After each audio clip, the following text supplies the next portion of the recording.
তাহলে তুমি যাচ্ছ? আমি এই সুযোগটা কোনোভাবে হাতছাড়া করতে চাচ্ছি না। এটা আমার ফিউচারের জন্য খুবই দরকার। আর আমাকে আমাকে দরকার নেই তোমার? তুমি কি একটাবারও ভেবেছ তুমি চলে গেলে এরপর কি হবে? কিন্তু আমি যদি এখন বিয়ে ঠিয়ে করি তাহলে আমার সব গুলিয়ে যাবে। তার মানে আমি সব করিয়ে দিচ্ছি? তুমি কেন বুঝতে চাচ্ছ না? আমি যদি 6টা মাস সবকিছু ভালোভাবে হ্যান্ডেল করি তাহলে আমরা একটা স্টেবল লাইফ পাবো। আমরা? তুমি তোমার লাইফটা গুছাচ্ছ, সেখানে আমি কোথাও নেই। রাফিজ, প্লিজ তুমি তোমার পরিবারকে নিয়ে একটাবার আমার মামার সাথে কথা বলো।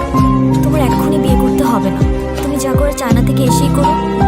আমার মামা, নানু ভাই সবাই রীতিমতো পাগল হয়ে যাচ্ছে বিয়ের জন্য।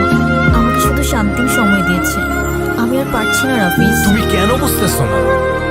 সারাক্ষণ শুধু কান্নাকাটি করবা আর নিজেরটাই ভাববা। একটু আমারটা ভাবতে শিখো।